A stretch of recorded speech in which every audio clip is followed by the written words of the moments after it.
2, 1. Well, hello and welcome to the Long Meadow Select Board meeting. It's Monday, August 7th. We'll start with the Pledge of Allegiance. I pledge allegiance to the flag of the United States of America and to the republic for which it stands, one nation, under God, indivisible, with liberty and justice for all. Okay. So we'll start our meeting. Do we have any announcements?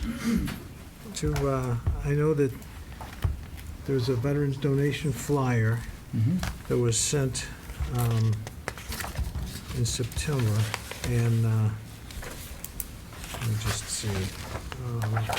It's for the Veterans Emergency Fund, and the town of Long Meadow has created a veteran emergency fund in accordance to Mass General Law, Chapter 60, Section 3F, for the purpose of providing support for Long Meadow veterans and their qualifying dependents in need of emergency food, transportation, heat, and oil expenses.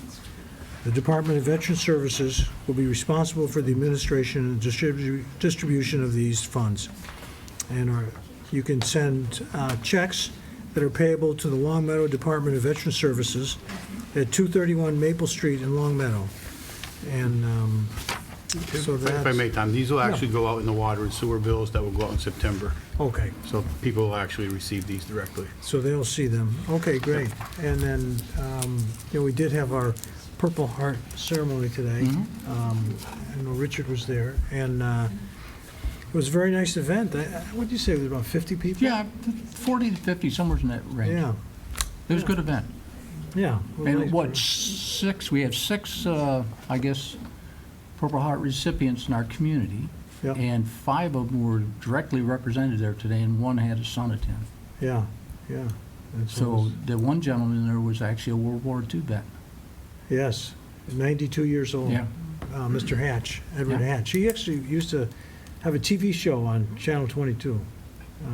And so he's a very interesting guy, and it was nice of him to come out, and the other vets and people supporting the services. Now, they have these placards that has the name. It says Purple Heart and has the name of the individual. And so those will go up at the entrance to town. And one of our, the school board members, John Fitzgerald, was also recognized there. So that was nice to see him get some recognition, a Vietnam vet. And I guess that's it. Is there any other announcements that people want to make before we get started? Okay. Wish we'd get some rain. Well, we will. We will tomorrow. Yeah. Okay, so we'll look at any resident comments this evening. I have a comment. Please, step up, tell us your name and your address. Hi, my name is Patrick Carnahan, 311 Farmington Road, and I'm here regarding the Springtown warrant vote on the warrant article that was requesting the town to place the parks, both Laurel and Bliss Parks, in proper park status legally. And I was wondering if any action had been taken on that matter yet, and if not, if there was any timeline on when action might be taken. Now, it's my understanding that you folks are the ones that have to task the town manager to then task the town attorney to take legal action or file whatever legal paperwork is needed. So I guess I throw the ball in your court and wonder if you have, in fact, talked to the town manager about the matter, or we're going to do so in the near future. And I know that this isn't the format for the exchange, so I just throw that out there to put it in your mind, and I'll be back in 2 weeks when the town manager is back on vacation. Yes, for he's back from vacation, we'll let him know that you're asking about it. Okay, thank you. All right, you're welcome, Mr. Carnahan. Okay, any other resident comments this evening? All right. Well, we have a few different things. We have some committee reviews, But we have the treasurer collector here, and she's going to talk about this quarterly investment report. And I wanted to move that up on the agenda, if that's all right. Okay? So if you want to speak up, Cheryl, or step up, Cheryl, introduce yourself and... Hi, Cheryl Kudnick, the treasurer collector for the town. I'm here to submit my quarterly report on the status of the investment for April through June 2017. The town held no long-term investments that exceeded the 5-year limit. The individual bank balances were kept under $5 million, and the banks also received the highest rating of green from Vera Bank. We opened a new CD with Belmont Savings Bank in the amount of $1.102 million, and these were general funds that were held with Westfield Savings Bank that had a CD that matured. We received the rate of 1.25% with these funds. We went out for a new ban in the amount of $2.6 million, and this is to purchase the land for the new DPW facility. 6 banks called in bids, and the lowest bid came in at 1.22% from TD Bank. In May, I moved $2 million of general fund money to MMDT investment account, which is now receiving a 1.18% interest rate. I also moved in May $310,000, and in June $500,000 from general fund money held with People's Bank to the higher yield rate that we hold with People's Bank at 0.76%. I also moved $110 million of expenditures from United Bank municipal bond to the higher yield rate we hold with People's Bank. The net difference for this quarter is due from the ban we took out for the DPW facility, and the outflows are affected by the teachers' balloon payroll checks.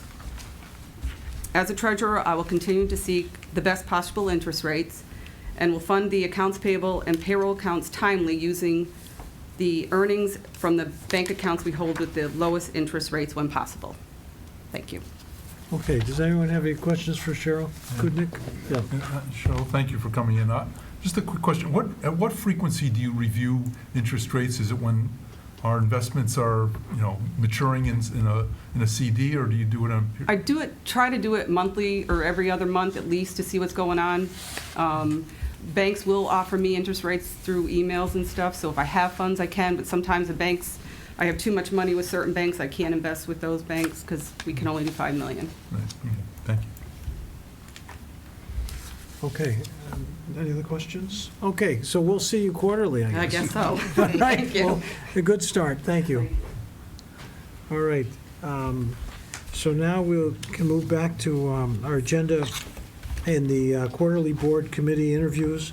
We have 5 folks here for 3 different boards, and we can start with the building committee, and we have 2 3-year terms that are expiring in 6/30/2020. And so maybe we could start with David Appleman, if you want to step up. Hi, I'm David Appleman, 226 Commerce Street. Okay, and so you're applying for this board. Have you been on this before, the building? The building committee, no. Okay. And what, do you have any kind of statement about why you'd like to be on this board? Well, I think my past experiences, my past history would certainly help round out the committee.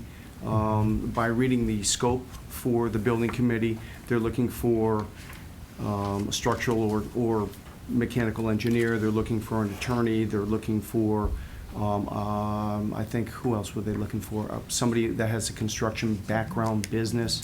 I think if you are looking for others to round out that board, I think that my experiences in the past might certainly be an attribute towards helping out the committee. Okay, thank you. Anyone on the committee have any questions or comments? Everyone's got You were on the notification? DPW Yep. task force committee. Right? Correct, Yeah, yes. so Yeah. Yeah. it's good continuity, I think, keeping that Mhm. gated in there.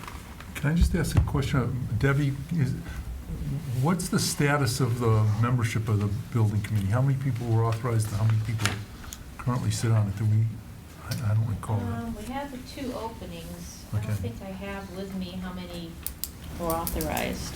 Okay, so there are 2 openings left. Okay, thank you. Mhm. Okay. Yes, Marie. Just thank you for volunteering again. I think Bill's right, the continuity is great, and it's going to be a very important committee, a lot of heavy lifting this year, so thank you for volunteering again. Thank you, Marie. Thank Yes, I know it's not your first time you've been before us to be on a committee. you. Certainly So- willing to help out any way I can. Okay, great. All set? Richard? Yeah. No, all set, Dave. Thank you. I don't, I watched you in We'll let you action. As you know, Dave, we can't appoint you till our next meeting. We have to wait a period of time, You have so to wait. we'll probably Yeah. take a vote at the next meeting. All right. So next we would have James Moulton, the same committee, the building committee. Hi, Jim Moulton, 36 Riverview Avenue. All right. And do you have a reason you want to be on the building committee? I know you've been involved in other stuff, so. Well, it's something that I certainly have an interest in. My background is in procurement for approximately 25 years, and then being a small business owner here in town for the last approximately 18 years.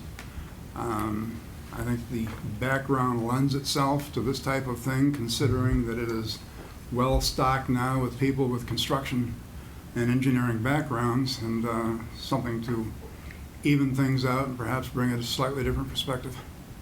Mm-hmm. All right. Any other questions from the board? Yeah? Yeah, Marie? I think that's great. We're looking to keep the costs down, and I know from your procurement side, you're really interested in that too. So thank you for volunteering. It's between the DPW and the new adult center, it's going to be a very important It committee. will be so a busy thank you. time, yes. Yeah. I think it's also great that you're in a position in the town, with your employment, where you get to talk to a lot of people. You really know what's going on, and it's a nice way to sort of run things by people and find out what kind of support things we got, so. There are a lot of conversations that go on in that place, yes. All right, so if there's no other questions, thank you for volunteering, and Thank you. we'll get back to you. All right, Jane. Okay, and now we move to the Council of Aging Board of Directors, and Marjorie Morgan, if you could step up.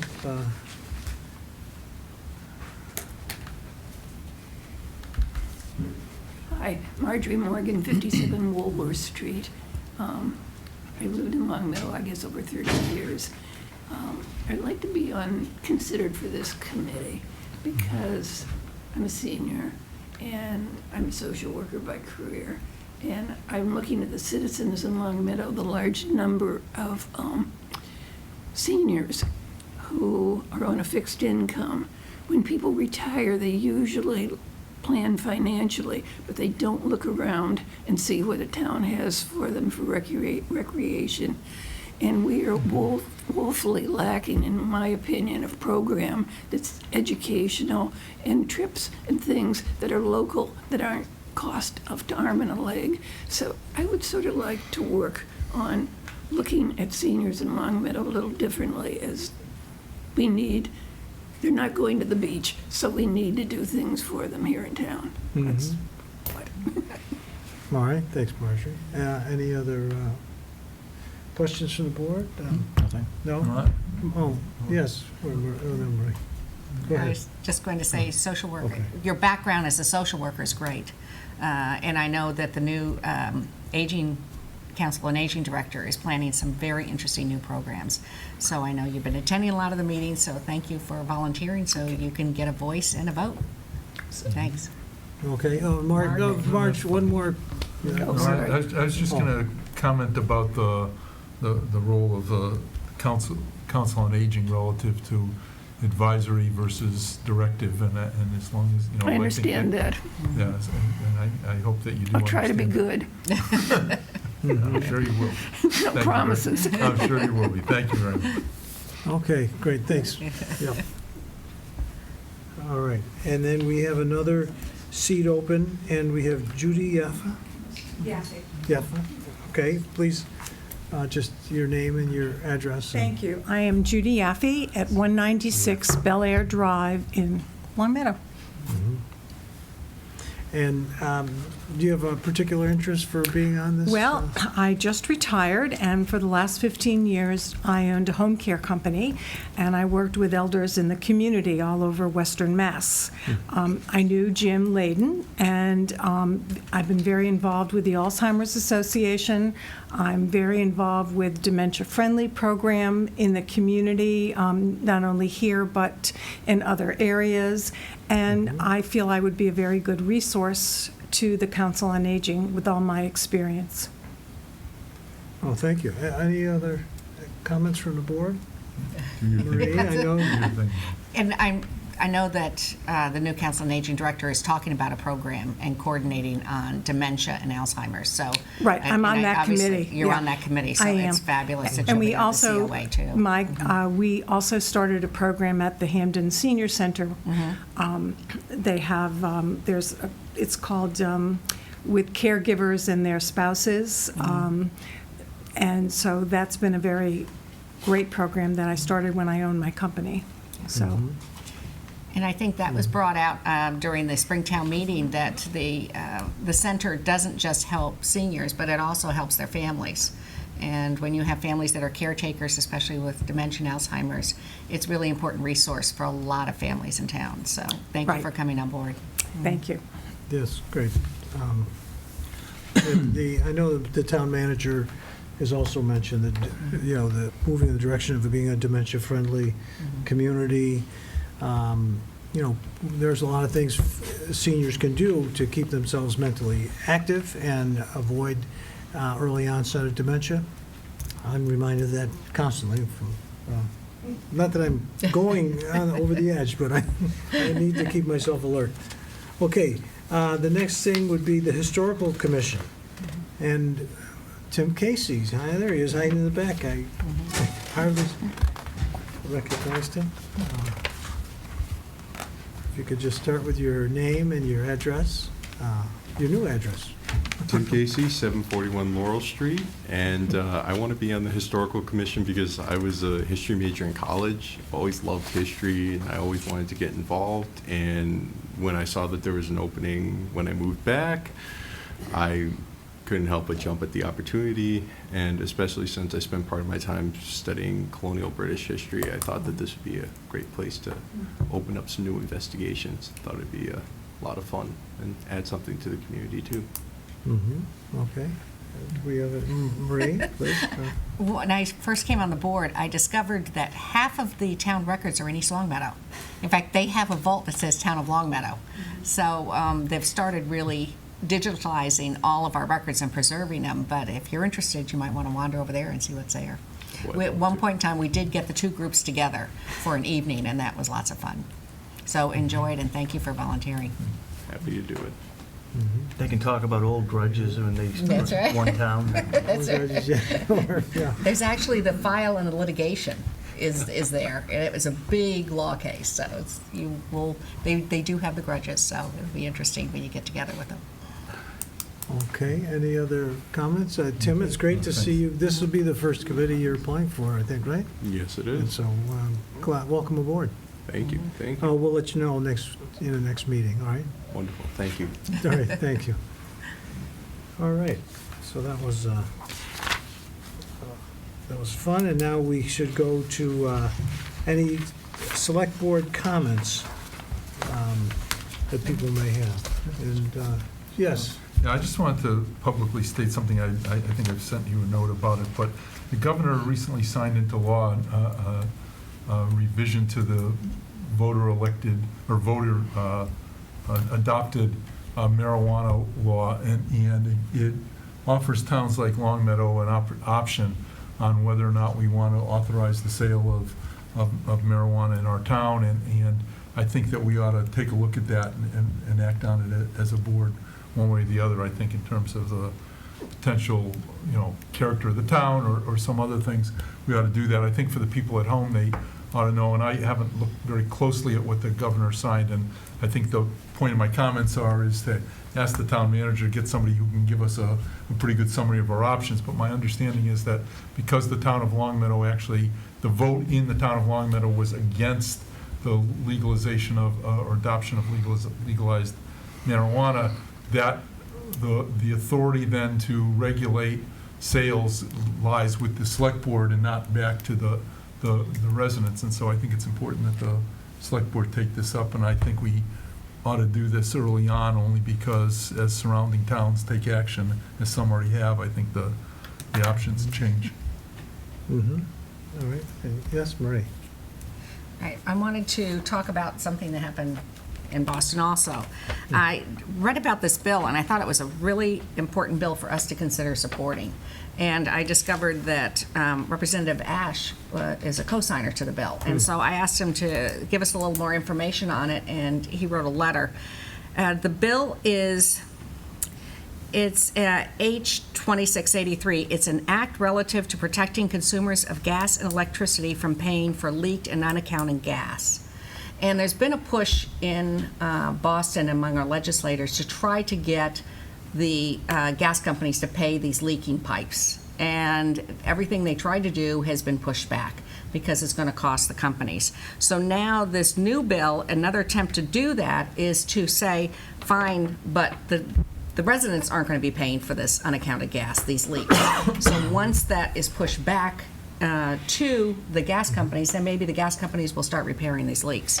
So I think it's a really interesting legislation I'd like us to consider supporting. And I know it's not on the agenda, but I just found out about this. And it says the UFG is the difference between the total gas available from all sources acquired by system type and the total gas accounted for in sales. So they're trying to take that amount, and not only is it costing us money, but it's very bad for the environment, and it's really increases the greenhouse emissions in the state. And so it was like us to consider it, and I'll make copies of all of this if it could be on a future agenda to see if we all agree a letter should be written supporting it. Marie, did you say at the beginning it was utilities, or is it just natural gas? It's various, this legislation is to clarify the various aspects of gas and electricity, but my understanding it's gas company, so it's the Well, I unaccounted understand, gas. as long as it doesn't say water, because... No, it's not water, it's gas, because We have we're the our own water. issue with the water, Yeah. okay.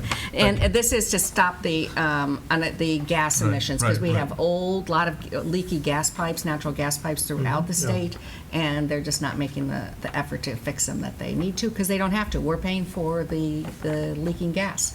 It's not costing them a penny. So I'll give this to you if we could talk about it next time. We'll put on a future agenda. Yeah, I Okay. know, I was running a couple months ago, and I all of a sudden smelled gas and ran to the house, and they said, yeah, the gas company's been trying to fix that leak, but yeah, they're out there. You're out there, and most of the time they're just going into the ground, and we don't smell them. And it's a larger percentage than I realized. The reason I read about this is I think it was the MMA or one of it, another town, I think it was Framingham or Lexington, was coming and saying we need to do something about it. And the select board there strongly wrote a letter to support this, and I thought I had never even heard about it, and that's why I wanted to bring it to this board's attention.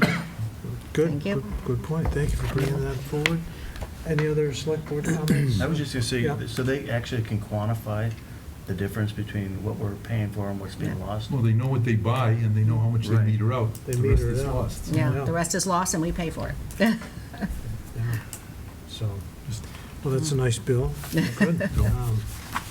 All right. Just like this graph. So, Yeah. Right, that's what we buy, that's what we sell. if we, Where's the if difference? that's it, and then we'll move on to Why would the they fix it? town manager reports. And report is he's on vacation. Yeah, he's on vacation. I do have a couple things regarding a few issues going on. First of all, Converse Street, we do have the first layer of pavement that was completed last week. I don't know if anybody got caught in the traffic or anything, but that is now done.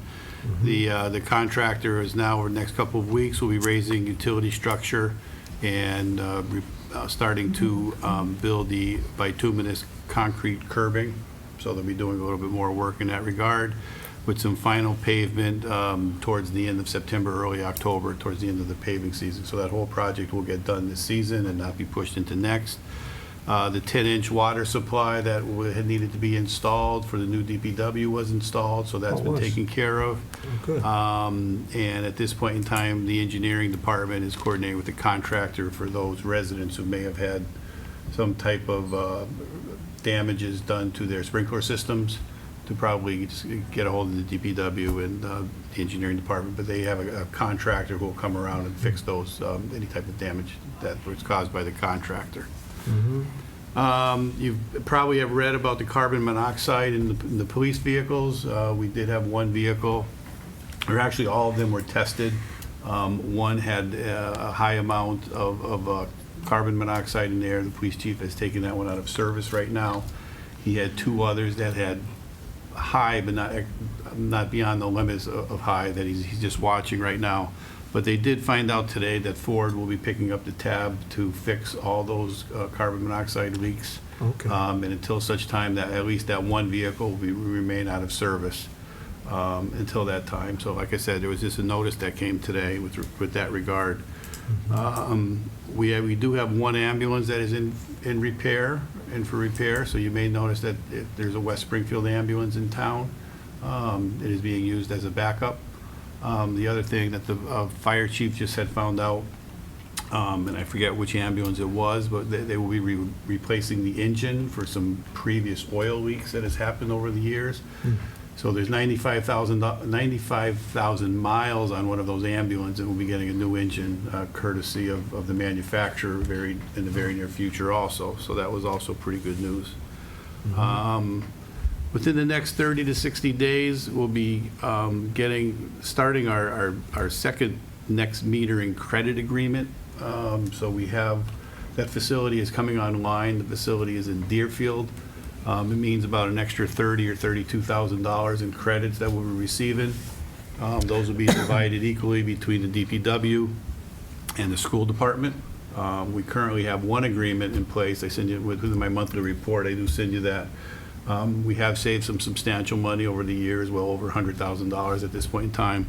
So this is a second facility that we've been involved with that will, again, just be kicking into place with some additional credits. I'm not following that exactly. Paul, Yeah. if I could just ask, Yeah. Paul, what percentage of our electricity is now covered through net metering credits? And I'll explain to you. I'm going to have to look, Mark, but I think it's somewhere in the vicinity of 35 to 40%. Oh, it's that low? I thought it was much higher. No. No, I don't believe that it is much higher than that. This one here, let's see, I think is 1.65 million kilowatts on this one. And I think in total we were well over 5. I think the other one might be somewhere similar. So we actually maybe a little bit more than 40%. I didn't really have to check. Like Yeah, I said, I just wondering if you could kind of Yeah. dig that out. And so, Tom, what this is instead of having our own solar field or something like that, they build it somewhere else and we get the benefits. Essentially, we get we get a reduced electric rate from a third party who's generating their electricity through renewable resources, Okay. selling us the electricity at a low rate. And essentially, they're called net metering credits because we're getting a credit against our electric. right, we're getting about a 20% credit on the electrical charge for, again, so many kilowatts. So again, the estimated savings for the town for annualized is about $30,000 to $32,000. So we have one in place now. It's doing very well. This will just add to that. So we contract with them for a certain number of kilowatts, more or less? We've committed to basically, they need to, in essence, have their energy sold for Yeah. financing purposes. And we've committed, again, 1.65 million kilowatts that we would take those on.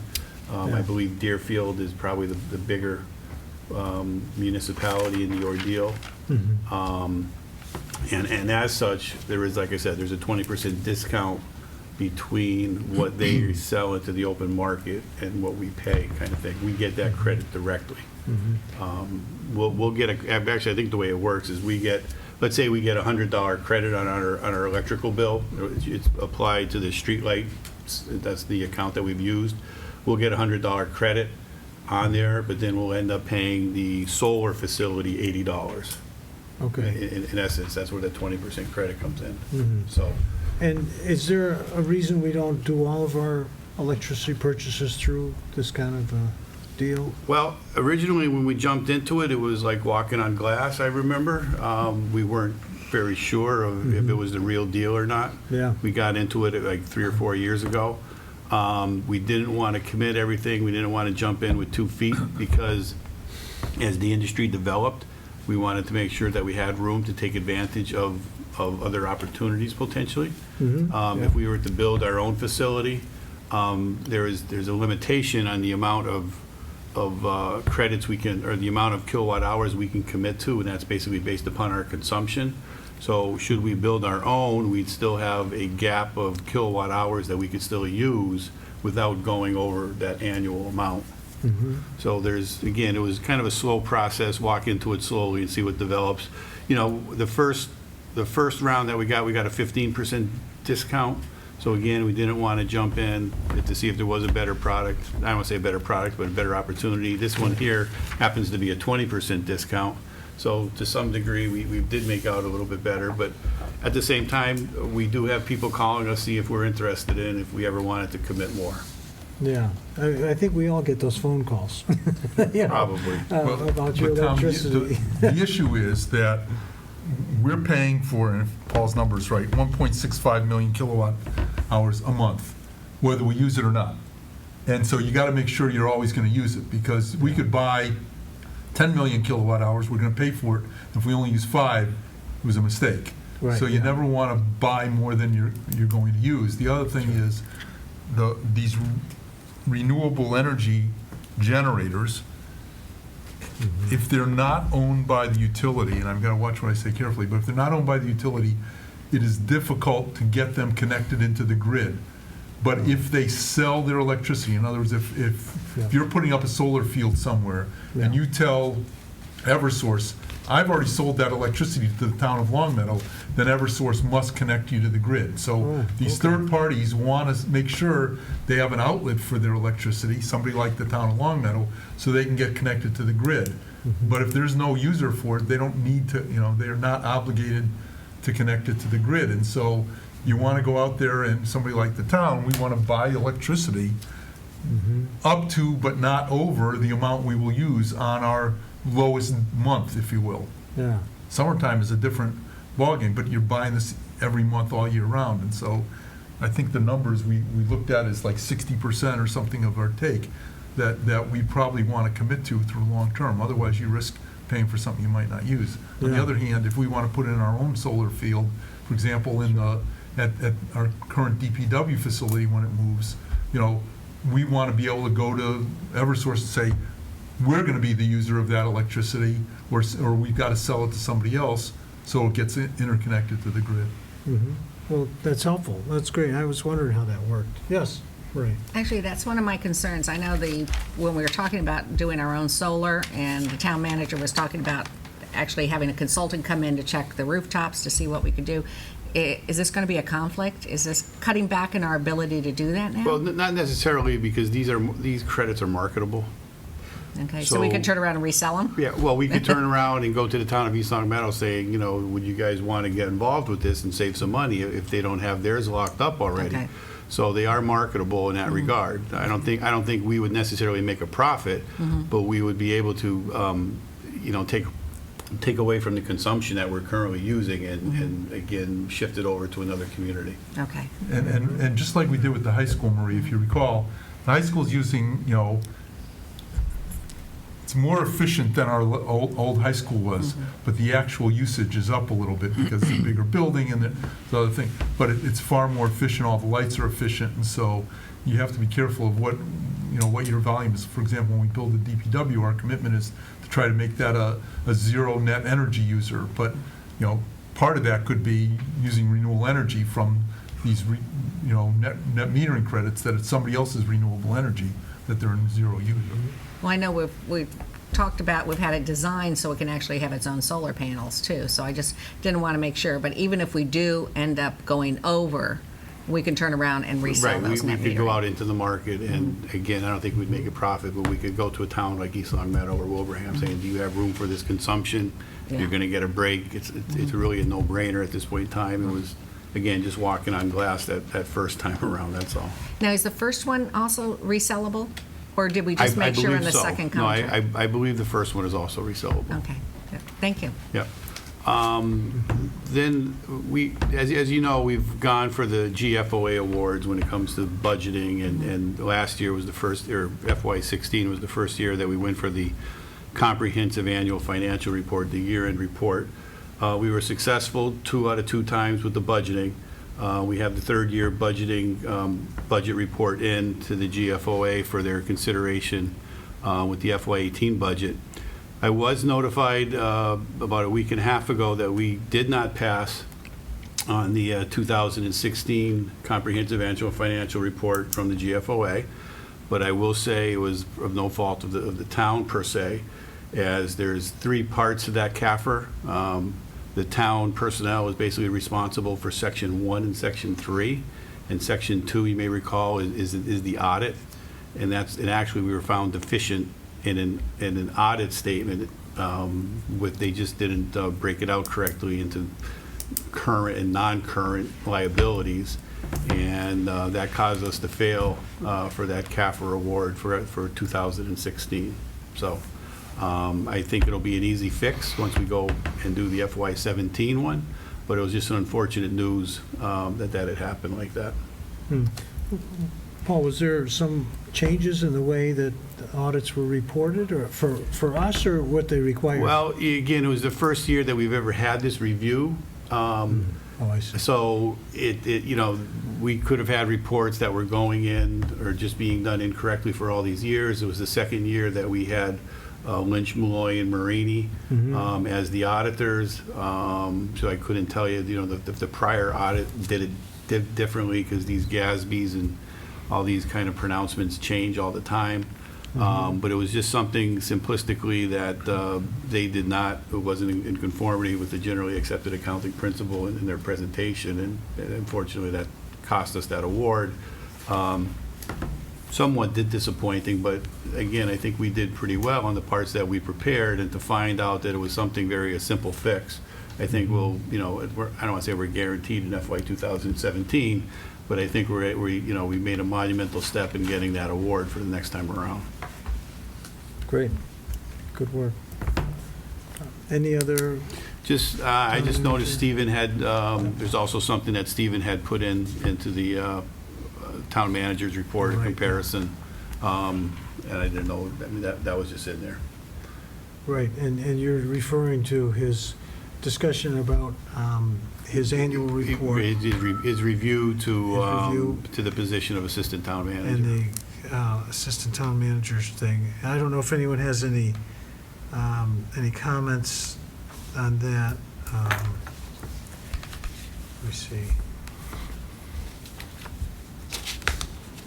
I had that here. I can't put my hands on it. I do, but I think I'd like to hold until Stephen's here, since it's his document, Tom. Okay, all right, yeah. We can just bring that back up next meeting. Yeah. And the last thing, we did have a sewage spill on the border with Connecticut and Massachusetts, but I'll leave that up to the experts who are sitting in the audience to give you any update on that. They were more directly involved than myself. That's been taken care of. It was relatively a quick fix, if I understand correctly. A lot of cooperation between the two states and the 2 communities of Enfield and Long Meadow, and Connecticut and Massachusetts DEP personnel. So. Yeah, okay. Well, but going back to the town manager, just for the assistant town manager duties, this is just a partial list. It would be something to give people a flavor of what Stephen's looking at. And he talks about assist in preparation of select board agendas and meeting documents, review and monitor department head monthly reports, which we get, communicate relevant information regarding select board members and the town manager, assist the town manager, will be copied on all interdepartmental emails, then looking at keeping the town manager informed of progress on departmental activities, and let's see, track ongoing assignments, review and authorize the town's purchase orders, inquire on any purchase orders where information is questionable, And so those are just a rough idea. I'm sure we'll have a more detailed description of the position, but, so it's just opening that discussion. All right. Any other things? And No, that's it for me. you know, and I know that the paving project on Converse Street did sort of change the way people looked at driving through town significantly, because there were some delays, but it's nice to see that it's in order and moving forward. That's great. And, all right, any other questions on the town manager's report that we have? Okay. All right, so we'll move into old business, and the first thing would be to look for an approval of the July 17th regular meeting minutes. I'll move we approve the minutes of the July 17th Select Board meeting. All right, and a second? Second. Oh, thank you. All those in favor? All right, thank you. The next is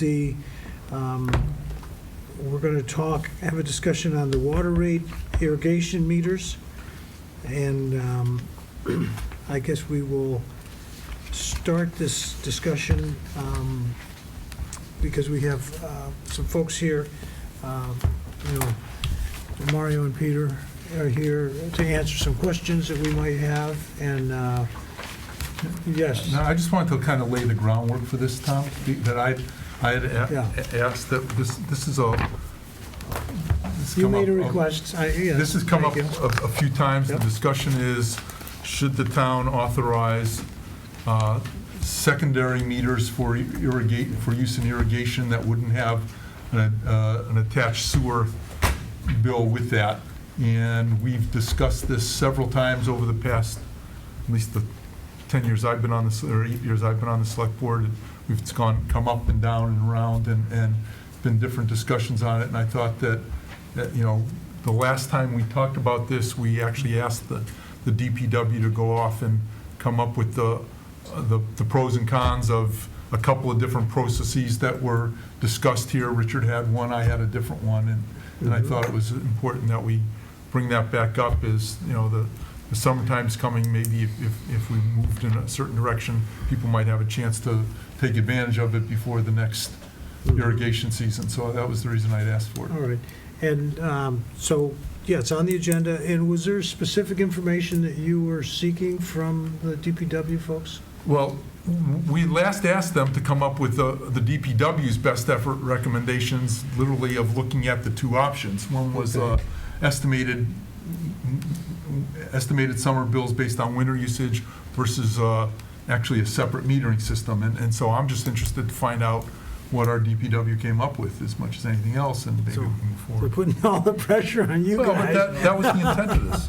But I don't think you have to give us a definite answer, but we would like definite data that you have. I don't know if you know of what other towns are using in the area and what you think would be the best plan for our residents based on your knowledge of the system. Oh, you don't have an answer? Well, that's good. For that. But, And I apologize, we're not prepared to provide pros and cons.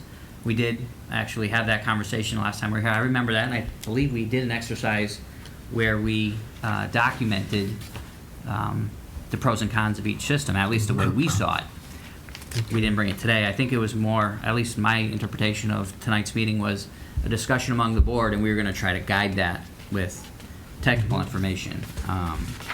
But I'm sorry, I guess our wires got crossed on what the intent of this meeting was. No, I think that's what Stephen had mentioned, but, Mark, we started a different place. I thought I would just take it where I could go Well, with the it. last discussions that we had with Stephen on those numbers, and I think Richard, everybody was in the same room.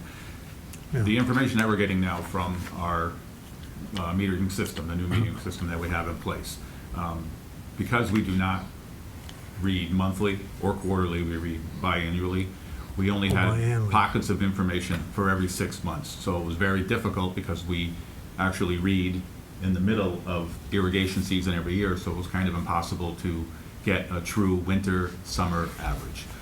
We get monthly readings from Springfield Water and Sewer that we give them for our consumption at the pump stations, but as far as the meter reading numbers, we didn't. So We started back in August of 2015, we started reading monthly. Okay. From, it's almost an Excel file, which you receive those. In turn, what we did is we have a consultant company now that is working on those numbers, and what they've managed to do so far is to separate those monthly readings, residential and commercial, and putting numbers together now. We're kind of seeing what we can actually look at as far as usage, winter and summer usage now. So we're just working with those numbers. We just got that information actually this week. So I think, like Mario was saying, we were, with those figures, I think we're kind of looking for what's the select board, acting as water and sewer commissions, is the select board looking for to, look at those numbers, what we want to do with those numbers. So we have 1 year's worth of We data? actually have 2. 2 years We worth just of data. completed so this month we read, which is going to be the next billing cycle. So that would give us 2 years of monthly information for meter, for the residential and commercial consumption. Stephen, or Richard, I'm sorry. Thank you, Stephen. You look younger. Yeah, you're getting deeper, Tom. Mark's right. We have talked about this for a couple of years, and there's 2 recognized methods across the country that they accomplish irrigation meter usage. One is winter averaging, and the other is secondary irrigation meters. Secondary irrigation meters are very popular well below the Mason-Dixon line because they irrigate year-round. In a northern tier, you'll see a different approach taken because most of the time up here we secure irrigation systems in October and don't fire them back up till March, April, May, June, whatever. So a lot of communities, including towns as large as San Francisco, employ what they call winter averaging. And what they do is, Pete's reading the meters once a month now. So it's very easy now to look in and see how much water does a person use in the months of, say, November, December, January, and February. Because they feel at that time there's no outside irrigation going on, there's no gardens being watered, the car washing is non-existent. So it's a very true picture of what their actual consumption is on water that is going into the sanitary system, since there's no other way to get rid of the water. So that's why they use the method, and it seems to be quite successful. And you're right, Pete, I played with the figures. I spent another 8-9 hours on them in the last 2 or 3 days. The data that I had is not like as fresh as what you've got right now. But what I showed when I reviewed the data is that there's two. First of all, I don't want anybody to think that they're going to save money by doing this.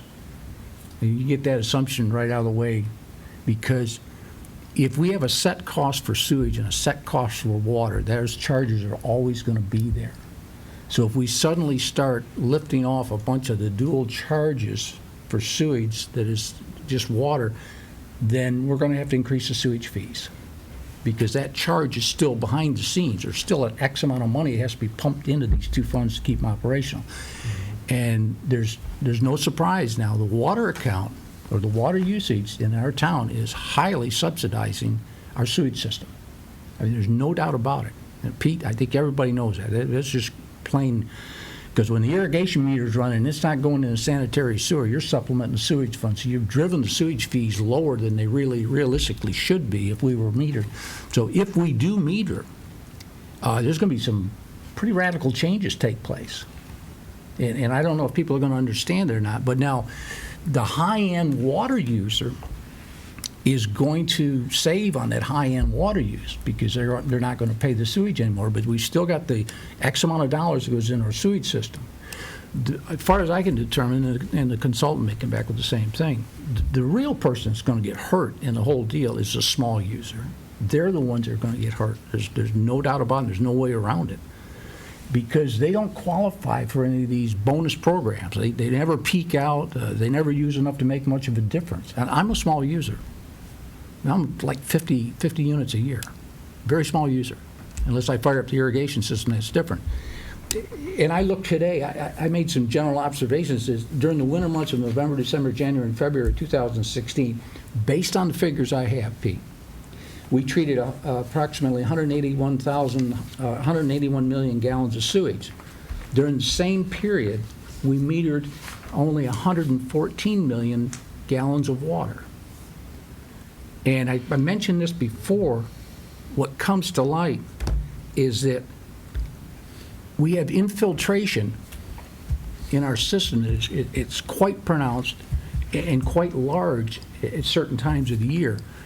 The chart that you see up there on the screen right now, I'm sorry it's not a little bit larger, all of the yellow readings in there highlight months to where we're actually throwing more sewage down the pipe than we are pumping water into the homes. And if you notice where they all fall generally between November and April, in that period of time. That's when we have the largest infiltration of water going into our system, or the most pronounced effect. That's the best way to put it. That's when you can really see it. I gave the select board tonight a graph, and I got the wrong file, or I could have showed the graph up there, that demonstrates this, where we bought water purchased, sewage used, and the water used. And you put the graphs together, and it's quite pronounced that we're gaining a lot of water in our system that's not being generated through household usage. Pete, we know what we got lines 75, 80 years old, I guess, 100 years old. We could even have some that are 150 out there. You know, when the town was first built, the core section, and you have studies, you have I&I studies, infiltration and infill studies that have clearly demonstrated a lot of the homes in Precinct A down there, their roof leaders are hooked into the sanitary sewer. They've got sump pumps that go in there. You can see it, I'm sure, if we had the water records that showed every storm we had. I imagine you just had a big surge take place just with these last couple of storms we've had into the sanitary system. Unfortunately, it could be, in the wintertime, it's as much as 58% of our flow appears to be inflow. It's not our water system. It's just groundwater. It's creeping in the system, and it's being treated. For the entire year, we generated 560 million gallons of sewage while using only 683 million gallons of water. And it's only 82% of it. And I think people that have worked in the trade realize that doesn't make sense. Because, boy, this town, almost everybody's got an irrigation system. And when they crank them up, it really uses the water. By winter averaging for our commercial and residential customers, we would annually generate approximately 421 million gallons of sewage. That's what we would likely really produce. And then you have the infiltration. I said this would be approximately 139 million less than we currently are treating. That indicates we could have an inflow of approximately 33% on our total usage for the whole year. 59 was in the winter, as far as we can guesstimate or drag from the figures, but it could be as high as 30% of our total flow. If we believe the winter averaging is as beneficial and truthful as other communities have stated it to be, as an accurate reflection of the real water. I did look at one record. I looked at a family of 5 with 2 college-age children and an active use of an irrigation system. I figured they actively irrigate for at least 3 months out of the year, and they have a 10,000 square foot lawn. If they apply 1 inch of water per week, they'd be using approximately 107 units of water per year on irrigation. I think it's 0.62 gallons of water per square foot inch of water. So it builds up quickly. Their billing for the year is 255 units of water. If we apply the winter averaging method, the 255 unit would generate approximately 138 units of sewage and 117 units of water for irrigation. So nearly half of their bill looks like it's going into irrigation. If we assume that our revenue for our water and sewage system remains the same as present, this customer pays approximately $1,450 annually, split between the water and sewage usage. If the water remained the same, and the sewage rate would have to increase from $2.52 to about $4.65 in this particular case, if it stayed revenue neutral. The same effect would occur regardless of what we do. If we put meters in, the same thing's going to take place. Matter of fact, I guess you could argue and say that it may be the worst possible effect on that rate if we put meters in. But the other thing is, guys, you know as I know, we got over 5,000 residents. we know all 5,000 residents are not going to put in a second meter. I even played around the other day figuring how long would it take us to put in 3,000 meters in this community. I figure a plumbing firm would be lucky if they get 2 a day. They're lucky only get 1 because it's going to be changes to the plumbing and the installation of the meter and the permits and the inspections. So stop and think, say we got 3,000, that's 3,000 days worth of work. So even if you got 2 crews in here working, that's still 1,500 days of work. And I mean, you're talking years to make just that change where winter averaging can take place overnight. It's a computer program change. We would go to $465 per unit to maintain current revenue. That's, and we know we got to keep the current revenue. I don't think funds are going down. The same effect would occur regardless, okay? If we drop the dual charges on 117 units of water, it would reduce revenue just from this one residence by approximately $300 if we were able to just reduce it. And if we were experiencing a similar reduction in revenue from only half of our residents, it would cut us by approximately $750,000 a year. They'd be taken out of the fund. So I think everybody realizes you can't do that. I mean, you guys know that. You're using every ounce of money that's in there. So and I come back to the thing. It leaves us with 2 very important tasks. And I think that one up there, from our point of view, that one should concern us more than anything else going. We have a deteriorating sewage system that is allowing water to creep into it. That is costing us a lot of money every year. If it's 30%, I don't have the raw figures on what we pay, but it could be as much as 30% infiltration. Mm-hmm. And that's hundreds of thousands of dollars that we're paying for. And we're going to continue to pay for it. And it's not going to get better. It's only going to get worse. And the second issue is the irrigation meter part. Mm-hmm. It can be solved, but I think it's not an easy one to solve. You guys have been playing with it too. You really get into it and start peeling back all the layers, and it's much more complex. Like the healthcare in this country, it's a lot more complex than you think it is. Especially when you get piles and piles of these files and figures, and you start looking. And I should have today, but I didn't have the time to go ahead and take and do the winter average for the entire town. And I will do that, and I'll send it to the board members. I got all the databases up, so it's just a matter of manipulating the formula and show you what the impact would be on the winter averaging aspect. Okay. Well, thanks. Well, if there's any comments or questions for Richard before we move on. Mark was going to talk. Is it about his? No, okay. Anybody who has questions about it. Yeah, any questions? I was just going to say, we're required to do that infiltration study at some point? Hmm? We're doing it, I think. We're doing it now. Doing it now. Yeah. We have phase 1 that we're doing, and it has to be into the DEP by December 17th of this year. We've already looked at numbers because we had a very wet spring. We had our meters in that were in 12 weeks. But from those numbers preliminary, from what we received, that the numbers are not as high as what you're predicting. Mm-hmm. Well, I'm just going by the raw data there. Yeah. And that might be old information where if we've made some improvements to our system. Well, that's from how many years did you go back? That's 2009 to 2016 data. No. And you see it remains, this is 16 down here and 2009's here, so that yellow block still maintains in there. Mm-hmm. Yeah. Numbers don't lie. Yeah, I couldn't find any way to sneak around it either. It just keeps pointing back to the one item. But Pete's right. We did see some of the early numbers, and I didn't think the numbers were up in that 30% tile. I think they were.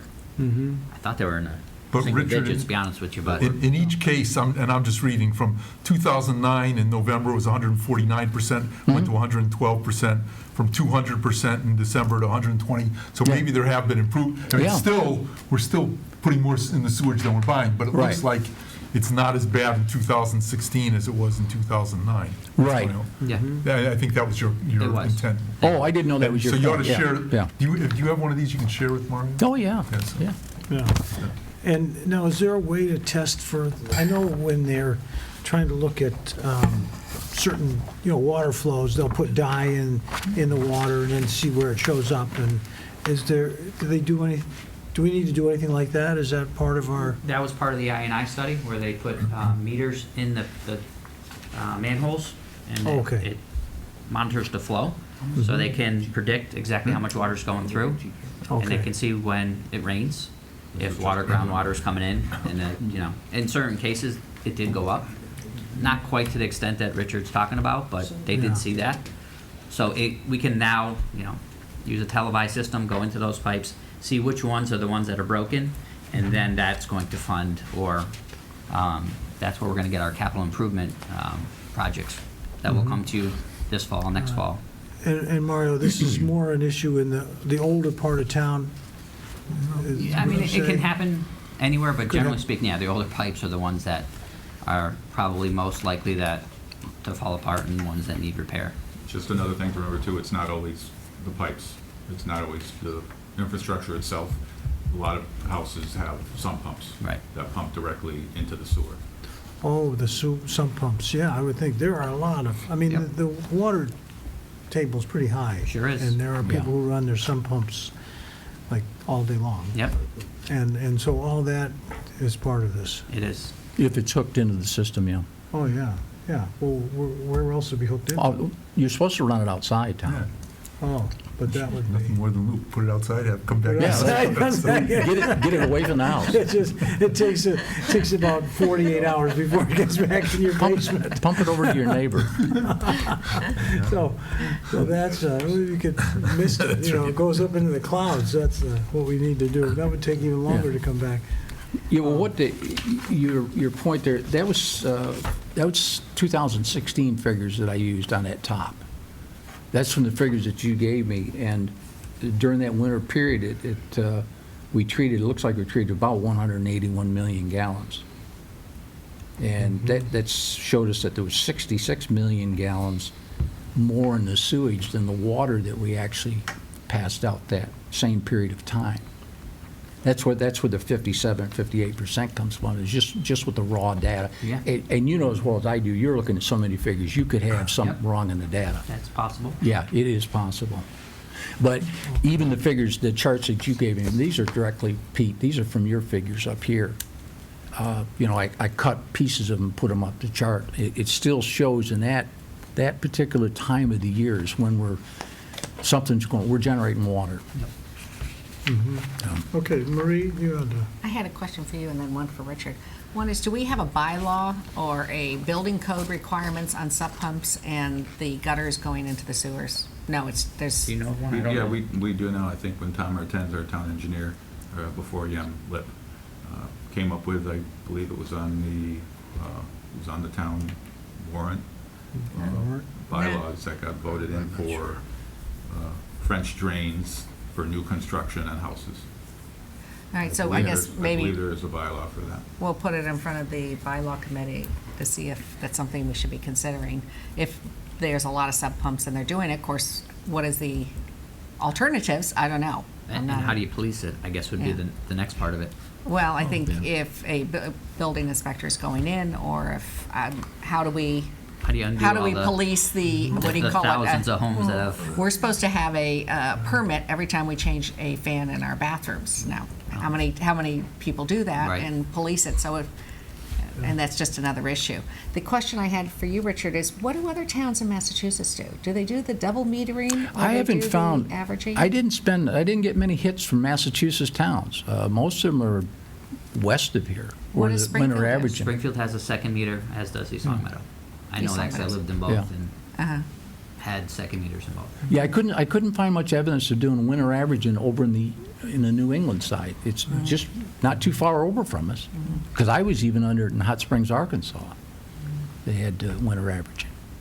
All right, so you. I just, so I'm clear on myself, is that we pay a certain amount of money for sewage, and that if we change this, the system, and it reduced people's bills, because we would say they were using less water going into the sewage system, right?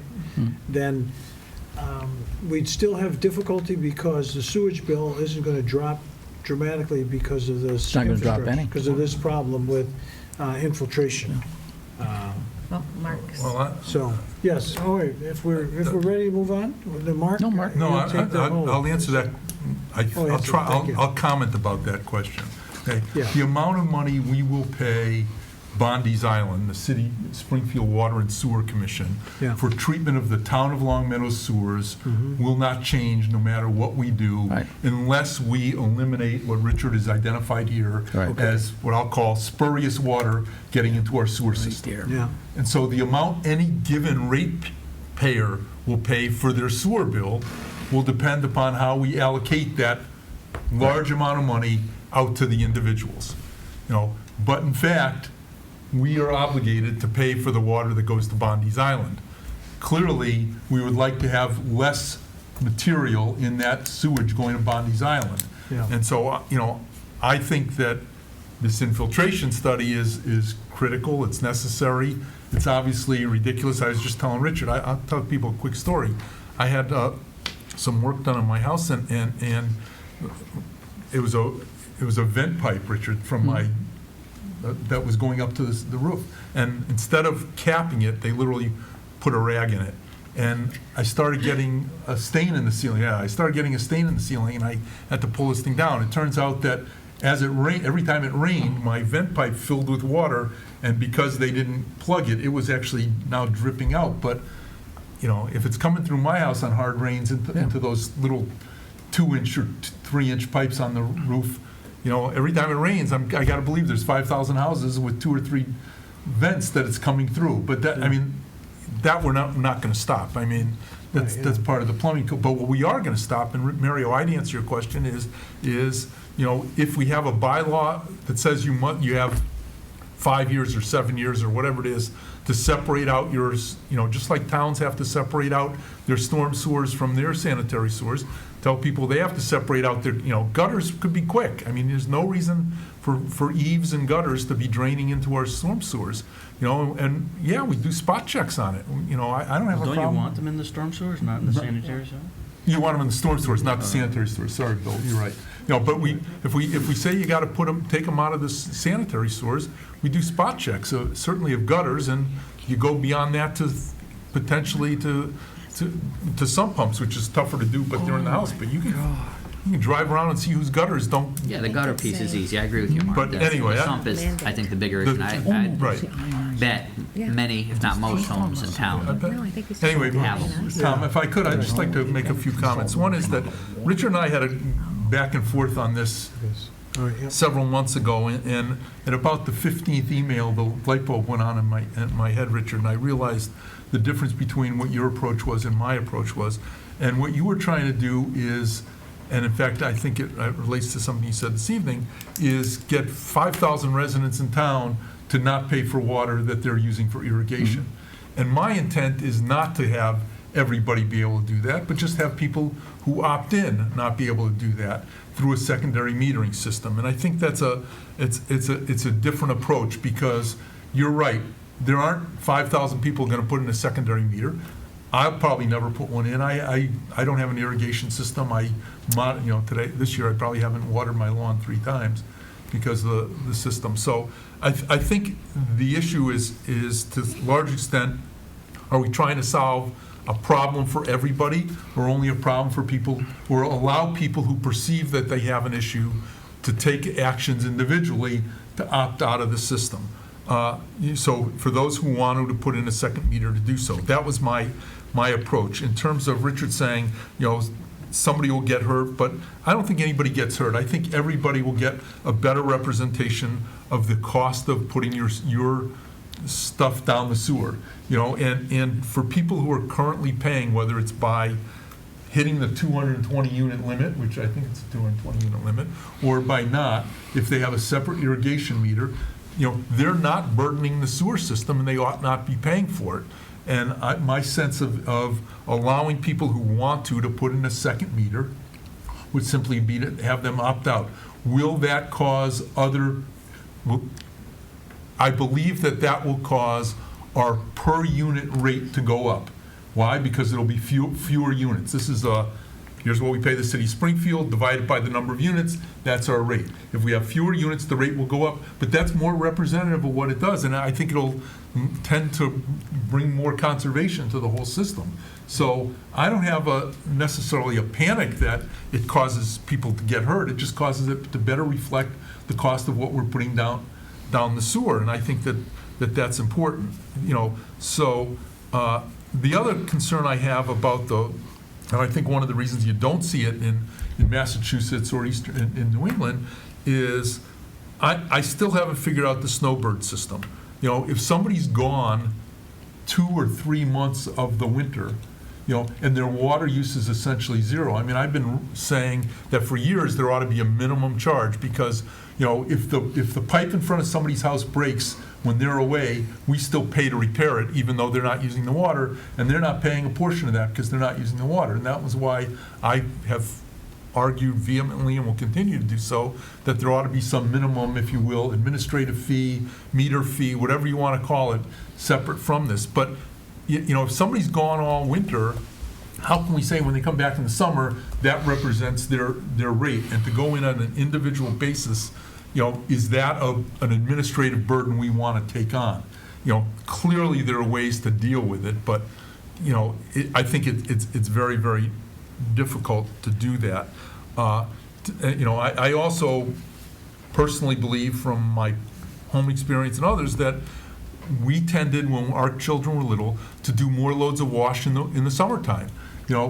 Why? Because the kids were getting dirtier. They were playing more often. We tended to do other things that were, take showers twice a day instead of, once a day or something like that. And so to say that you don't naturally use water that goes down the sewer in the summer at a higher rate than the winter, I'm not sure is correct. And again, I don't know, but what I do know is we have spent a lot of money, and I was proud to push this 7 or 8 years ago, to be able to actually meter things. We can actually meter the water that's used. What I'm looking to do and proposing is that we allow people who clearly know they're watering their lawn to opt out of paying for sewage for that material. As more and more people do that, if people do it, yes, the rate per unit will go up, but that will more truly reflect the cost of the sewage system. And I think that's when we take on things like the infiltration systems and other things, so that we can address that, if you will, if we address that overall cost. So I strongly support the second meter. To the town of Longmeadow, there's no additional cost. I would intend that if somebody has a second meter, they don't pay a sewer fee with it, but there is some administrative fee because we're reading an extra meter, issuing a second bill to that house. Something nominal, $10 a year, or $20 a year, something like that. That nominal fee will justify the billing costs. We use an outside agency to generate the bills, and I know they charge us per bill that they generate. But for somebody who's paying hundreds and hundreds of dollars for a sewage fee on water that they're clearly using for irrigation, I'd rather encourage them to use the irrigation, buy our water, as opposed to putting in a well, but let them opt out individually. And so, I came here tonight prepared to discuss this and offer as an alternative an option that and at one point, I know, Pete, you had drawn up acceptable diagrams of a secondary meter, and there are two systems. One is subtraction, one's addition, and I don't really care which way it uses. It seemed to me addition would be a lot easier, but who knows? That we allow people who want to say, gee, if the water and sewer commissioners are authorizing that, they can take the time between now and whatever, install that, and we're going to say, starting on April 1st, that second meter no longer has a has a sewer fee for it. I think it's fair, it's equitable, and it helps us better reflect the cost. And Richard, I very much appreciate the work you did with identifying how much water or how much stuff is going down our sewers, and we need to address that. But winter averaging doesn't address that. What addresses that is stopping the infiltration into our sewer systems.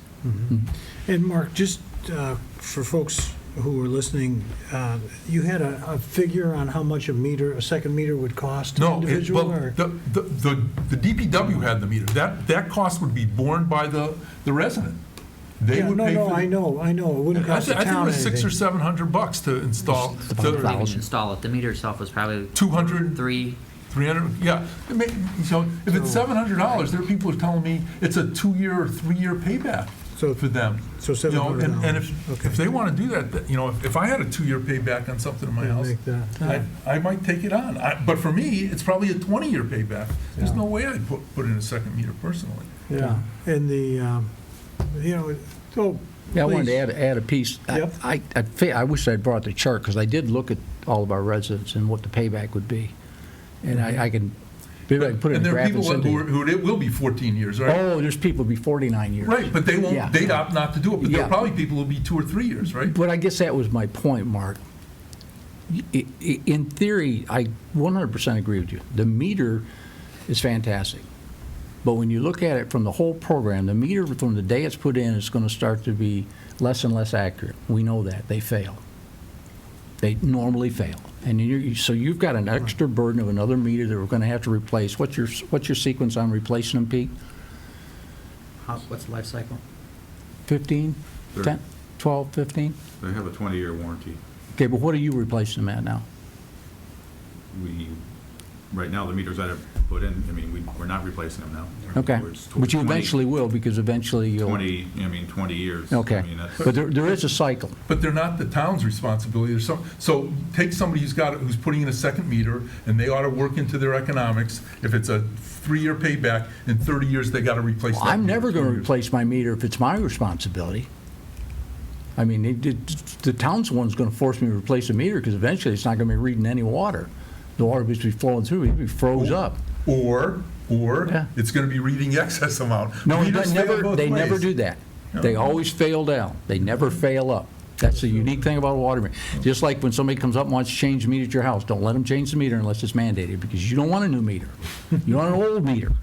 Boy, did you just get in trouble with law? Oh, no. I love it when people say, oh, I want them to come out and change my meter. They welcome that, don't you guys?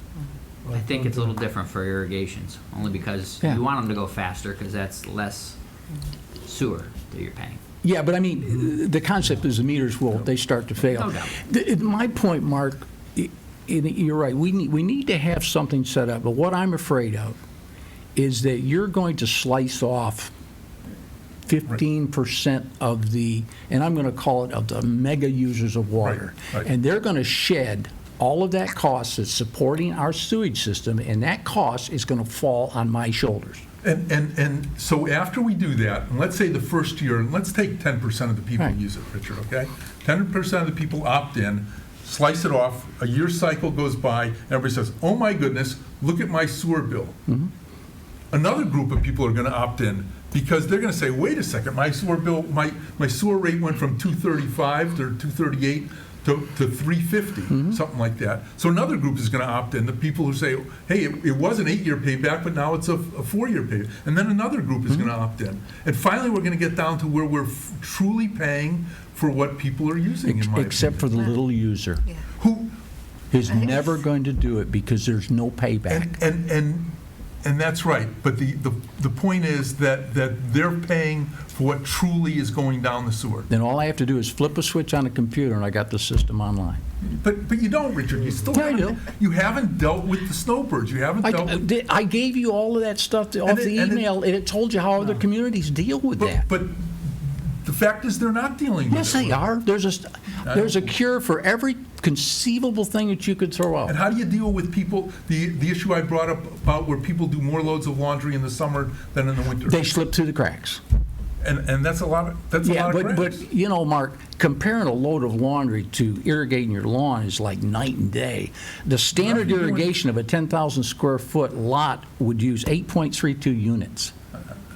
I mean, that's a lot of water. I just don't think we can solve every issue for 5,000 users. And high efficiency washing machine uses 6 try gallons. that. Right. I And think if we ought to we- let people who want it, because Right. I just think it's burdensome for us to do that anyway. Yeah, Marie and we wants to could go on, add and something. I think that the thing is, we just need to have enough information that the board could feel they could vote on it accurately if it came to a vote, you know, and that we could do the best we can. We are, it's not a perfect system, but we'll do the best we can. Marie, please. I go back to what are we trying to solve? And we're trying to solve the fact that there are some people in town with large irrigation systems that are paying huge amounts of money for things that they're not using.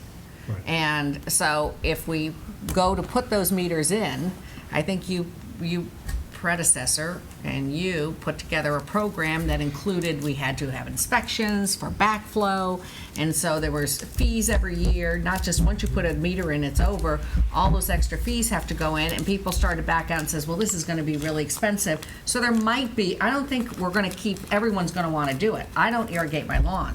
And with the more rain that we're getting all the time these days, less people are gonna irrigate their lawn. So it's really a problem that's solving some of the mega users in town. And what's going to happen is people like myself or even smaller properties are all going to see their sewer rates go up and up and up. So it's going to affect everyone, though it helps a small group of people. And I think something like this, I would say, even has to go in front of the town to see how people feel. Do they feel that the second meter is something worthwhile having?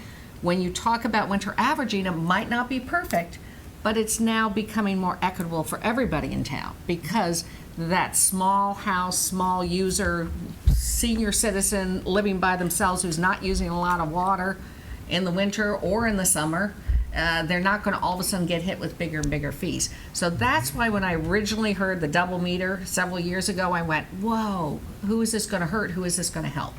And that's why I got a little nervous about it. I don't quite understand the winter averaging because it's a complicated mathematical formula that we did well in math.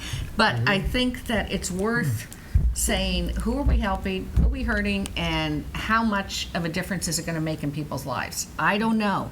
Are we talking about an extra $300 for the senior citizen who's living by themselves? Are we talking about $700 savings for the large estate? I don't know if it's even going to be that big, but I'd like to have more facts to understand who we're hurting and who we're helping. One last question, though. East Long Meadow or Springfield, I'm not sure which statistics, when double meters were finally offered, do you know what percentage of people stepped in and said they wanted to have the double meter? Do you have that? I talked to Springfield and I talked to East Long Meadow, and the number was around 15 to 20%. 15-20% went for the double The meter. mega users. Yeah. We're just talking residential, we're not talking. Right, residential. We're not talking commercial. Yeah, so Okay. this would be offered. Don't the commercials already do it? Like Right. the nonprofit, Because they do not get a cutoff. they do not get, Commercial they don't get the 220 unit cutoff. oh, okay. All right. Because like you have restaurants that are using water for, drinking, cooking, and some of them do have irrigation systems, so they just, the town prior before me, Mark, I don't know how long ago that was, but it's always, I've been here 11 years, and it's always been, the commercial, they're allowed to have irrigation meters because they do not have a 220 unit cutoff. Well, that's the other thing that would be interesting to put into all these calculations, and that was Alex Grant talked about tiered rates too. And maybe we should be looking at winter averaging tier rates. Oh, I know. All of this was going to require, I would say we're going to throw that thing in that you said before, which finally people in town started to realize that you should have a minimum fee. There should be a service fee for sewer or water, not just for measuring, and that's a bylaw change. And that's been shot down a few times, but maybe we need to put together a task force that really sits down and looks at the whole thing and finally makes a recommendation to us. Well, Maria, If I could just hold on. Do you have any comments? We've heard from everyone, most people, and you have nothing. Okay, I just, I look at this kind of situation and, it's really informative. The thing about the sump pumps, we have a high water table. I had a friend who dug a hole in his basement, and he dug about 12 feet and he hit water. and so I'm thinking, if the water table is only like 25 feet down, that would be unbelievable. And you would think that if we said to someone who dug wells, we say, here's the water table. It's not that deep. We want 500 wells. Can you give us a price, based on they just come in, do the same thing property? I would think that we could get a pretty reasonable price. I know wells are usually expensive, but, once you get a well for irrigation, it's forever. And in a town like, I mean, because I do believe that the water table is really high here and comparable to other cities, you don't need to go that deep. But is there any way we could, do we have any, I mean, because does the town know what the water level is, you know, what the water table is? Yeah. It's different in different sections of town. It's different in different We have sections. underground streams, like my neighborhood, I could go down 2 feet. Yeah. 2 feet, Yeah. yeah. Because I think, Tom, I don't think we just, want that, though, I'm Tom. not, We don't want I'm not people done using talking, wells. I don't think. I'm not done talking. I think I'm saying that, you know, that wells would, you know, would reduce people's feeling that they were paying a sewer tax. It wouldn't affect the town, the picture of the town. And for some folks who live in an area where the water table is like only a few feet deep, I mean, if we could get vendors who would be more willing to give people in our town a deal based on quantity, and maybe, you know, that's what I would think would be another solution that would kind of eliminate some of the conflict. And so we've talked about this quite a bit. I don't know if there's anything I got a new to question for these add. guys. Yes. Okay. Anybody know, And then- Pete's only 10 years, so it wouldn't work, why we don't have a tiered water rate system? Most places tier their water rates for high users to discourage high use. And in our case, we've actually given them a bonus. After you hit 220, you don't pay sewage anymore. It's just strange what we set up. Do you know any of the history why there's, Mark, do you know any of the history why there's not a tiered rate? There was a proposed tier rate There was a tiered rate. 15 years ago. No, Yeah. it was in 2007, 2008. Okay, 10 years ago. When the tiered rate came in, they had a company that looked at it. Trevor and I started. Uh-huh. They came in, they came up with a tiered rate. They put it into effect for 6 months. And what ended up happening was, upon some further investigations, and that's some discussions I had with Mike Rabel and Robin Crosby, was I looked at figures where if you have, because we billed in 6 cycles, so there was residents that were billed, their usage was split in the summer, just kind of like we read now Yeah, for yeah. everybody, but there was other people that they had all their irrigation on one billing Right, period. So right. you could have 2 houses on different cycles. Yeah. And you did the tiered rate, they use the same exact amount of water, but because of their billing cycle, would get charged more because all of their usage was summer for irrigation, and the other person's was getting split.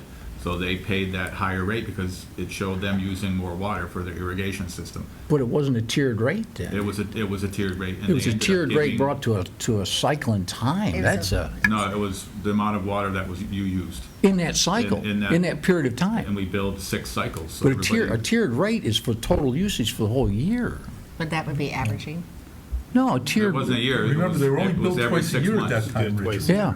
People were billed twice a year. We billed twice a year. So some people, depending on your irrigation fell, you Yeah. could have a high usage in the spring or a high usage in the winter. And I believe, Paul, if you remember that, There were people Didn't lined last up very outside long. the door of the select board Right. meetings. yeah, I think like there was, I remember Hukila was one of them that they received, because of that tiered rate, they received like a $20,000 water bill. Well, I think the other thing too is I think they also dropped to 220.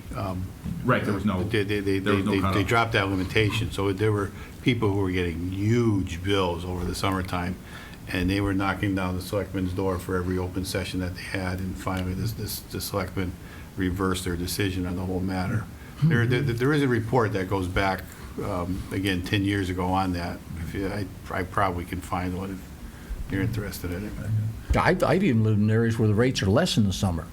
All right, well, Mark, No, I was just going to, Maria, just a couple of comments. One of your concerns you said about secondary metering is that the small user is going to pay more. For winter averaging, the small user is going to pay, I mean, the rate per unit is Oh, going to yeah. go up, so it Yeah. does. For both, yeah. For both. That shouldn't enter into the consideration, because people, if you're truly not going to bill people for the water used for irrigation, no matter what process you use, then the rate for sewage will go up.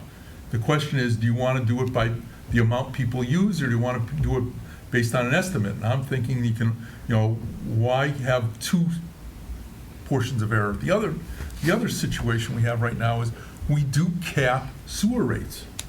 at 200, or you don't get charged for sewage on water you use over 220 meters, 220 units. 200 cubic feet in a billing period.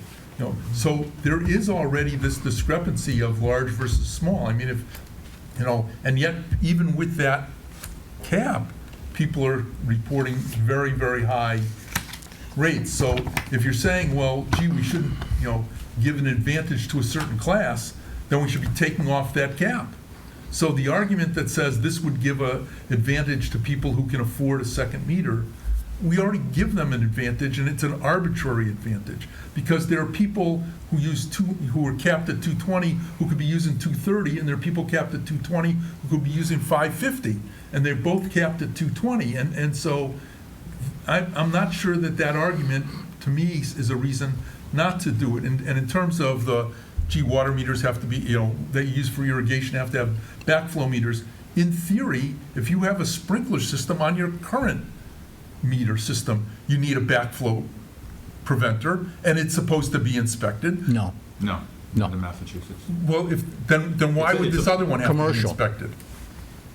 Why would we impose one on an irrigation meter for a backflow meter inspection if people who currently irrigate off their meter don't have to inspect their backflow preventer? It's a commercial standard. No, But that's what he brought in, was commercial standard. But the question is, anybody today who has an irrigation system on their single meter has a backflow preventer in that. They're required, doesn't mean they have them. Okay. It's a But plumbing- it's a is it plumbing issue. inspected Some on an people annual basis? put in their own. No. No. So why would we require an annual inspection? Because that's best practice. Well, You then- don't want a but- backflow. But wait a second, Marie. It's just as likely to get backflow out of the current system as out of a new system. So if we're going to require it on all of them, not just the new ones. That sounds good. I mean, it's When we check their sub pumps, we'll check the backflow on the irrigation system. Well, but people who put in an irrigation system need a plumbing permit. I mean, the point is that we think we're imposing things or using imposed conditions on a secondary meter that are more strenuous than we have on the single meter. And I don't get it. I mean, I don't get they say we don't want a second meter because we require backflow preventer inspections. We don't require backflow prevent, and just as much pesticides and herbicides that are put on the lawns can come back into the water system through a current irrigation system as through the new irrigation system. And I would argue that if they're putting in backflow preventers, the new ones are probably going to be better than the ones they have. So, I just don't understand this opposition based on, gee, it's going to hurt the little people. Every system's going to help hurt little users. It's not going to matter that we've got to have inspections, because only if we want to have inspections do we have to have them, or do something different with secondary meters versus primary meters. Okay, Marie? Well, my point was, how many people are going to put in meters? Maybe there's going to be 100. Winter averaging is going to help everybody. In other words, if you're really worried about equity in the system, the winter averaging will deal with more people, because people are going to see the cost of the system. Like you said, it's going to be many years to put in.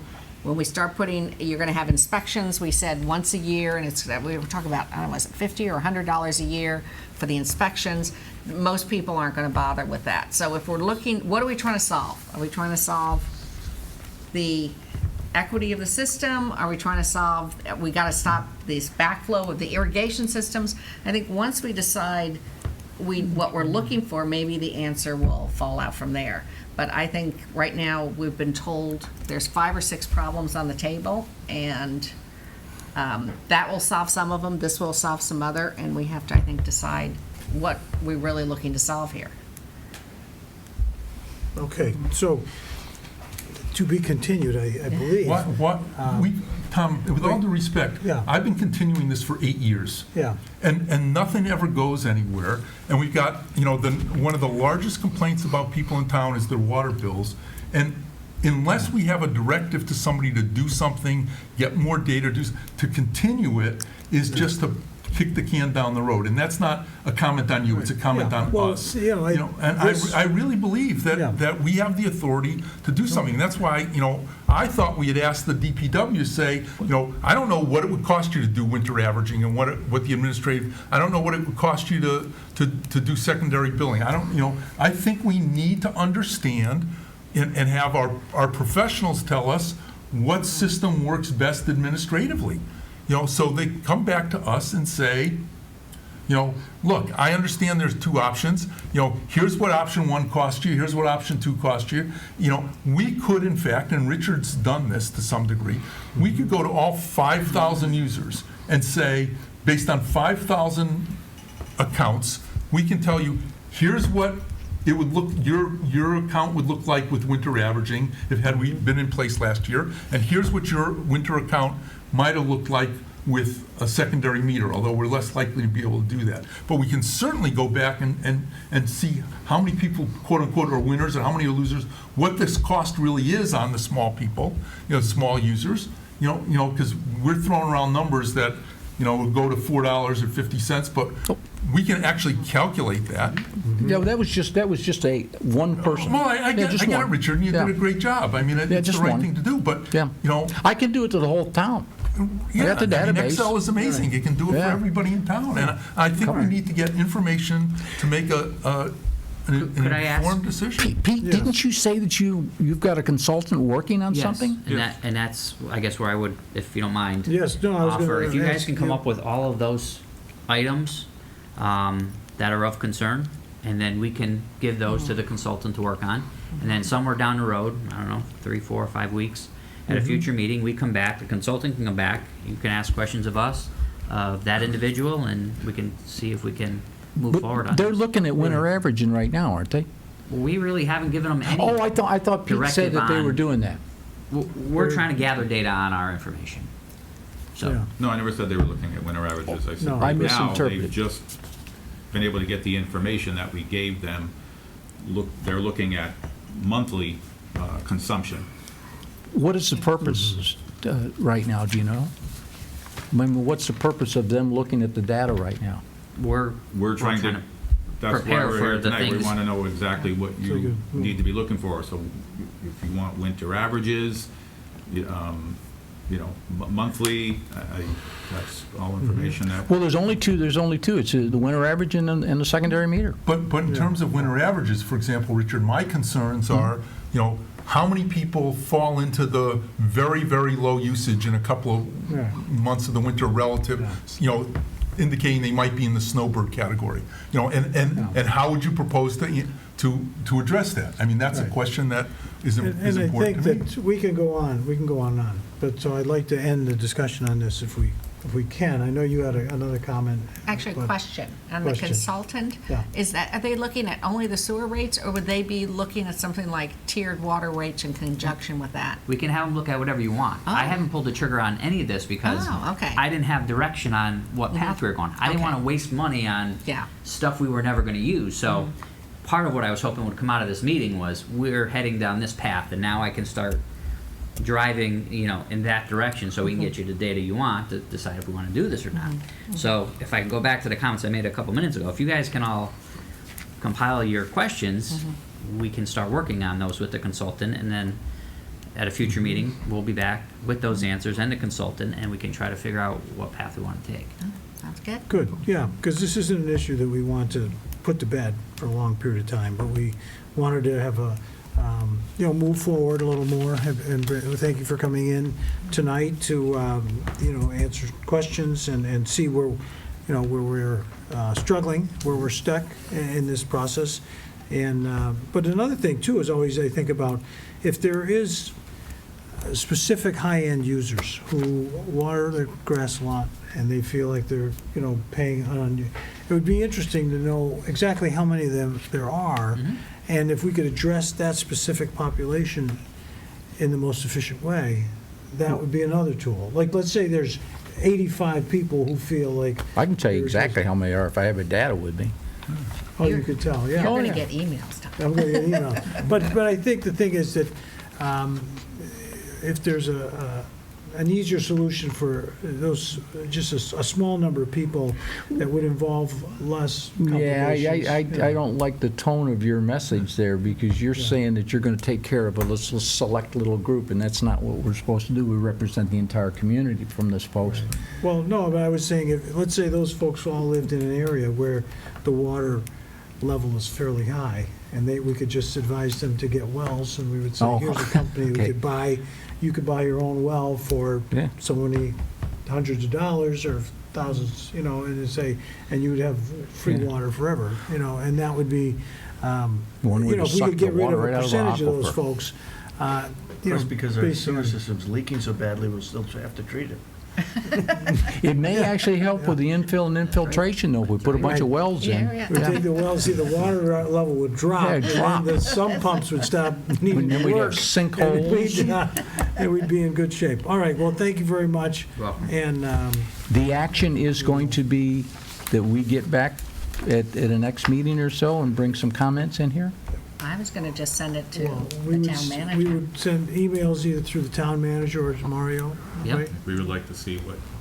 All the Okay. questions you guys would like addressed. Or you could send them to all three, four of them, and then we'll schedule this again, in future agenda. Yeah. I've written down most of them as we went along. There'll be others that you guys think of after you leave this meeting, so, Yeah. Right like now. in the next week or two, you can Yeah. jot those down and get them over to us, we can start working on All right. Yeah, the only thing that I saw in the information that we read that wasn't discussed was the concern if people had 2 meters, that they might be able to take from 1 meter, they should go for watering and then use it for other functions, and I don't know if that, If it's in my basement, I can do anything I want. yeah.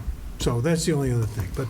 You can also we're not gonna- bypass your electrical meter, but they're both illegal. I right? can. I know We're it's not gonna- illegal.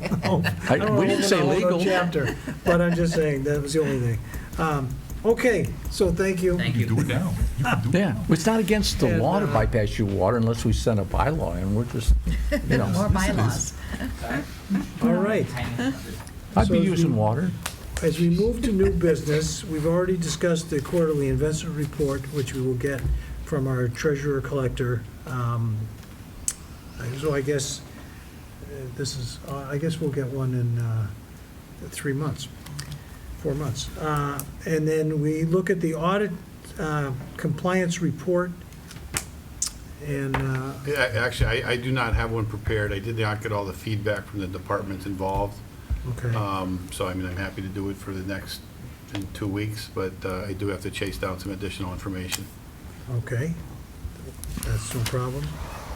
And then the dissolution of the Adult Center Building Committee and the DPW Task Force. We've had folks who have volunteered for both of these groups, and we are going to need to end those. So if we look at the Adult Center Building Committee, which was appointed, and it's Mary Beth Bergeron, Patricia Burden, Timothy Kotz, Philip Hallahan, Jan Comatzo, Andrea Martin, Timothy McKenna, Virginia Ryder, James Russell, Eleanor Stoller, and Fred Vanderhoof. And so we need to take a formal vote. Marie? I move to dissolve the Adult Center Building Committee after many months of hard work. I think they accomplished their goal in a wonderful way, and I move to dissolve it and move those things over to the building committee now. Second. Seconded. Any further discussion? So are they to a point now where you think they're done, and now the permanent building committee can take over? I know that Mary Beth is on the permanent building committee. Have they And- reached a point where it's Greenwood? In fact, they had a joint meeting, the adult building committee and the building committee, and so all the information was shared, and fortunately, we have several members of the adult building committee on the new building committee, so we have, I think, a nice transition of information, and since Mary and Beth was chair now of both, she'll make sure to reach back if she needs to have some more information, I think. Okay, any further discussion?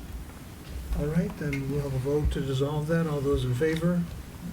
All right. right, unanimous. And then the next would be the DPW Task Force, which consists of David Appleman, Christopher Cove, Peter Greenberg, Douglas Jangra, Mary Beth Morris, Mary Pat O'Connor, Ryan Shanks, David Horowitz, and Arlene Miller. And so if I could have a motion to, So moved. okay, so moved and is seconded? Second. Okay, so we will now vote on the dissolution of that task force. All those in favor? Okay. And they also served very well, extremely well service out of that task force group. They, Yeah, and. it's like the most cohesive effort that I've witnessed in the town. I mean, the Mhm. people were very, very dedicated to the purpose, and they produced a lot of good information. Oh, yeah. They covered, there was a lot of, I know in that committee, my sense was there was a lot of debate over this, about what is the best process, and you know, I had a sense they were all on the same page at the end, and that was a good thing, good for the town, and we appreciate their help, and I know that these are, folks on both these committees are folks who are regular volunteers for the town, and so we're not losing them, really. Just moving to other committees. All right, the next thing would be some block party approvals, and one is for Pleasant View Avenue. Move we approve the block party request by Pleasant View Avenue for September 23rd with a rain date of September 24th. Is there a second? Second. Okay, any discussion? All those in favor? All right, and then we have a second block party on Ellington Street. I'll move we approve the block party request for Ellington Street for September 9th with a rain date of September 16th. Okay, and a second? Second. Okay, all those in favor? Okay, approved, yep. And then the Long Meadow High School debt restructure that we're all kind of excited about because it will mean more money for the town. Well, not more money for the town, less payer that the taxpayer has to pay more than anything. We have an opportunity, we took out our first loan on the high school back in December of 2010. There's a callable provision on those bonds that were taken out back then that we want to exercise in what's known as an advanced refunding process. You have the numbers before you. Basically, we would go out and we would go out into the market now and we would basically, simplest way to put it is if you were refinancing your house, we would be refinancing these loans. These loans currently outstanding, they have different various coupon rates, but the net interest cost of the amounts outstanding right now is about 4.55%. It is estimated that we could go out and refinance these at this point in time and bring that 4.55% on the $20+ million of principal down to somewhere just over 3%. And the net savings to the town would be approximately almost $2.4 million over the life of the remaining bonds, another 20 years. But it's basically saving about $100,000 a year plus for foreseeable future until the bonds are finally mature in 2041. So again, a lot of money saved over the life. Again, it's a little over about $100,000 a year that the taxpayer would be having less part of their tax bill. For over 20 years, so For over that's 20 years, yep. That's a nice chunk of change.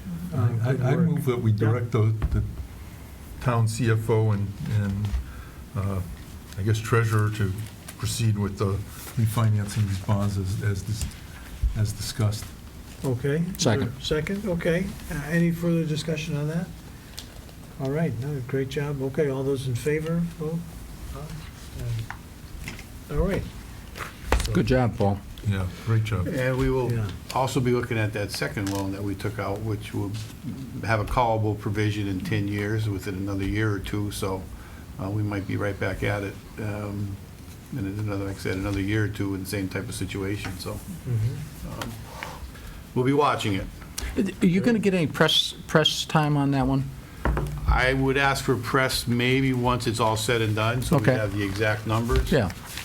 We could probably do some type of release. You know, the average taxpayer, I mean, the average amount of the tax rate would be about 5 cents. So, I mean, people will be saving not a huge amount of money, but they will be saving some amount, but we could do it in that fashion. Yeah, it needs to be out once it's Yeah. approved, let everybody know it. Yep. Good. Great job. All right. So the next thing is any subcommittee reports?